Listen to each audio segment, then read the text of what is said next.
Muy buenas tardes, profesora. Mi nombre es Alex Iván Kowalski Briones, perteneciente al séptimo semestre de Lengua y Literatura. Esta tarde vengo a hablarle sobre mi planificación microcurricular a cargo del segundo año de bachillerato paralelo B. Empecemos analizando qué es una planificación microcurricular.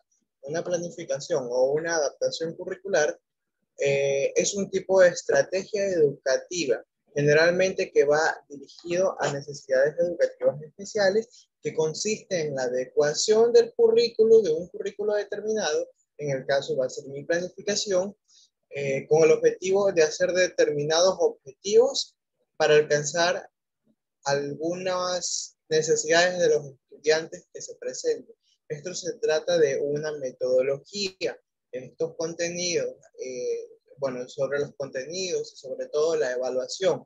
También podemos encontrar dos tipos de adaptaciones diferentes, la cual es la adaptación curricular, teniendo en cuenta que estos se modifican o no los elementos básicos del currículo a saber, que son los objetivos, los contenidos y los criterios de evaluación. Entonces también podemos adaptar un currículo no significativo, que es aquel que se modifican los elementos básicos del currículo, pero también se adaptan o se mejoran. Por ejemplo, la metodología, por ejemplo, la organización, el ambiente, también modifican algo, ligeramente los contenidos, pero sin exigir un desfase total, es decir, sin irse más allá del tema. Bueno, en esta planificación vamos a hablar sobre un niño que tiene síndrome TEA, que es el autismo. ¿Qué es el autismo?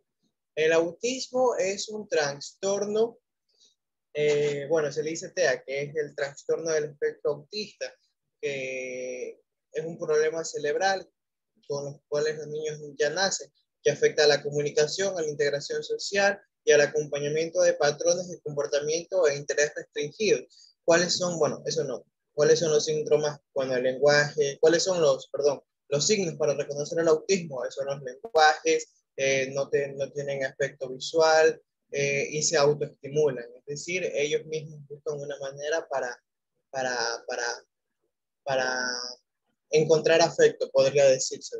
Básicamente no es eso. Esto se lo suele encontrar entre 1 y 3 años. Una característica es caminar de puntillas, otra característica es, como le dije, no mirar a los ojos. Y bueno, vamos a hablar sobre un caso de un estudiante del segundo año de bachillerato que es autista. Bueno, en mi planificación para el Colegio Juan Montalvo he puesto estudiante Alex Iván Kowalski Briones, que fui el docente encargado. El área es Lengua y Literatura, el curso de segundo de bachillerato en paralelo es B. Unidad curricular 2, porque fueron 2 horas. Título de planificación es Cuadro comparativo de novelas indigenistas. El objetivo específico es identificar de manera autónoma las características principales de la novela Guasipungo y las catalinarias. Bueno, esta primera parte, la que podemos observar aquí, habla sobre la clase, o sea, es una planificación sobre la clase. Bueno, entre la planificación, las destrezas con criterios de desarrollo, fue más claro la ILL 573, que ya está desfragmentada, que es ubicar cronológicamente los textos más representativos de la literatura ecuatoriana del siglo XIX al siglo XX y establecer los aportes de la construcción de la cultura. Los indicadores de evaluación, lo que me va a indicar si se cumplen estos objetivos, que es aplica los conocimientos y ubica cronológicamente los textos Cuasipungo y las catalinarias de Jorge Cas, bueno, que también pertenece al ILL 573. Entre las estrategias metodológicas, esto es lo que yo iba a realizar, lo que realicé en la clase. En la etapa de inicio es crear un clímax de confianza con los estudiantes. Entre el desarrollo es aplicar y realizar preguntas sobre las catalinarias y Guasipungo. Es decir, si ellos tenían una imagen o una idea sobre este tipo de novela. Poco después, después de analizar y comprender qué era lo que ellos entendían sobre este título, iba a hacerlos mirar un video para realizar un análisis comparativo sobre las catalinarias con respecto a Guasipungo. Después era fomentar que el estudiante participe en un medio de preguntas y llegar a, bueno, y para concluir, lo que utilicé es llegar a un ambiente reflectivo para permitir que se realice un proceso de enseñanza y aprendizaje, donde el estudiante y el docente puedan comprender, el estudiante comprenda la diferencia y las características básicas e importantes de estas novelas, y el docente pueda comprender su perspectiva, su modo de ver las cosas. Entre los recursos que utilicé son Zoom, vale la redundancia, lo que estamos utilizando ahora, los celulares, son hojas, esferos para poder tomar notas, la plataforma Google, el buscador, un portátil con una cámara. En los indicadores de logro, pues fueron los que me permitieron a conocer si se logró los objetivos planeados. Y bueno, en las actividades y técnicas de evaluación, bueno, como técnica utilicé charla constructiva, para primero primero para conocer si los estudiantes sabían al respecto de este tema, y poco después era el instrumento de evaluación, era trabajar con la plataforma Padlet. Bueno, esta fue una planificación para los estudiantes de sus compañeros. Entonces, aquí viene la adaptación curricular que yo hice para este chico que tiene autismo del segundo de bachillerato. Bueno, entonces yo, como la planificación dice, ubicar cronológicamente los textos más representativos de la literatura ecuatoriana, yo no puse ubicar cronológicamente. Lo que les puse es, de los siguientes textos, le puse Cumandá, Las cruces sobre el agua, Un hombre y un río, o Manta, las Catilinarias y Guasipungo, perdón, que especifique cuáles son los que él más entiende, cuáles son los que se categorizan. Y bueno, él escuchando la clase que hemos estado hablando sobre las Catilinarias de Guasipungo, me iba a poner Guasipungo y Catilinarias. Entonces, poco después, le pedí que ubique los textos más representativos de la literatura ecuatoriana. Entonces, eran esos. Y así le mandé al estudiante a poder conocerlo más a fondo, analizarlo.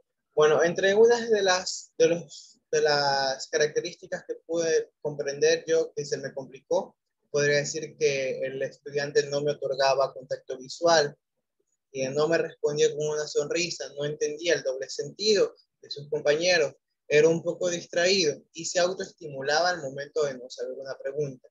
Como, por ejemplo, recuerdo que le pregunté si conocían a los compañeros Un hombre y un río, y él como que asimiló y no quiso contestar y comenzó a hacerse así, luego después decía así.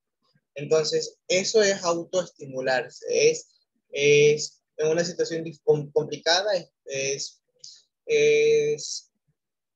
ellos mismos podría decirse, darse la atención, puedo estar equivocado.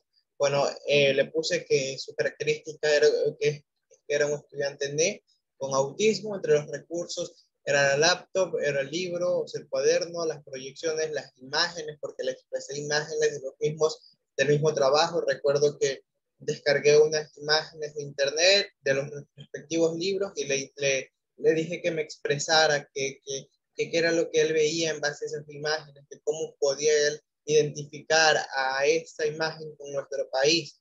Vale la pena recalcar que el estudiante ya era de segundo bachillerato, entonces él comprendía un poquito más y sabía de lo que estaba hablando, porque son unos chicos muy inteligentes. Bueno, en los indicadores de logro puse que aplicaba o aplica sus conocimientos y ubica cronológicamente los textos, porque le pedí que los ubicara cronológicamente respondiendo. Y lo hizo muy bien, son unos chicos muy capaces. Y en las técnicas de evaluación, yo a él bueno, sí le hice una charla constructiva, pero a más de eso me permití darme el lujo de la observación. Y así pude analizar si el estudiante me entendía o no me entendía, si entendió o no entendió mi clase. Pude darme cuenta que sí lo entendió, y eso fue muy constructivo e importante para mí. Muchas gracias, profesora. Esto fue mi planificación. Gracias.